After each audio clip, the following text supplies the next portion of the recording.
Welcome to The Explainer.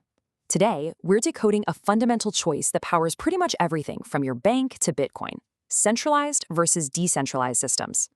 So let's just dive right in, because this is a really fundamental question in system design. Are we building a digital kingdom with one all-powerful server, one server to rule them all? Or are we building a democracy where power is shared among everyone? This single choice has huge consequences for how any system works.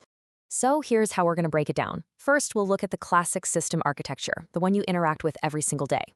Then we're going to meet its rebellious counterpart. After that, we'll put them head-to-head in the ultimate showdown, explore where they actually fit in the real world, and then we'll wrap it all up with a cheat sheet to lock in those key concepts for your exams. All right, first up, the traditional kingdom of computing, the centralized system. Honestly, this is the bedrock architecture, and understanding it is absolutely non-negotiable. The key idea here, and it's a simple one, is that everything revolves around a single central authority. The best example is a traditional bank. Every transaction you make has to go through the main branch, right? That branch controls the one true record of all the money. And this visualizes it perfectly. This is the classic hub and spoke model. You've got the central server, that's the hub, and all the clients are the spokes. Every single piece of data, every bit of communication, it has to pass through that one point in the middle. It's a very clean, very simple, and direct design. Now, this model has a few core traits you got to know. There's one boss calling all the shots, and there's one global clock that everyone syncs to. But, and this is critical, all the parts are dependent on that boss. If the central server fails, the entire system fails. This is what we call dependent failure. And here it is, the big one: single point of failure. This concept is the Achilles heel of a centralized architecture. If that central server goes down for any reason, maintenance, an attack, a power outage, whatever, the entire system is offline, period. So you can see there's a really clear trade-off here. And this is what system design is all about. You get absolute control and simplicity, which is great, but you pay for it with major vulnerability and a serious lack of resilience. Let's break that down a little more. The big wins here are speed and simplicity. Need to push a software update? Well, you only have to do it on one machine. Need to secure it? You just have to protect one physical location. For small applications, this is incredibly efficient. But that single point of control is also a single point of failure.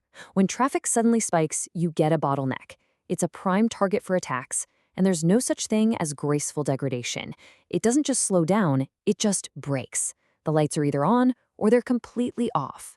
So, what's the alternative to all that? Well, now we get to look at the rebellion against the kingdom. If centralized systems are all about control, decentralized systems are all about resilience and spreading the power around. I like to think of this as a community potluck. There's no single host in charge. Everyone brings a dish, everyone agrees on the rules for sharing, and the whole event runs based on the collective actions of everybody there. No single person can just shut it down. And you can see the difference in the structure immediately. There's no hub. Instead, what we have is a mesh network of peers, or nodes, that are all talking directly to each other. Power and data flow across the entire network, not through one single point. The essential idea here is autonomy. Each node is its own master. There's no global clock that they all have to sync to. And most importantly, if one node goes offline, the rest of the network just keeps on running. This is really the foundation of its resilience. And that leads us right to the superpower of decentralized systems: fault tolerance. Because the data and the workload are distributed, the system can handle individual failures without collapsing. It's literally designed to survive parts of it breaking.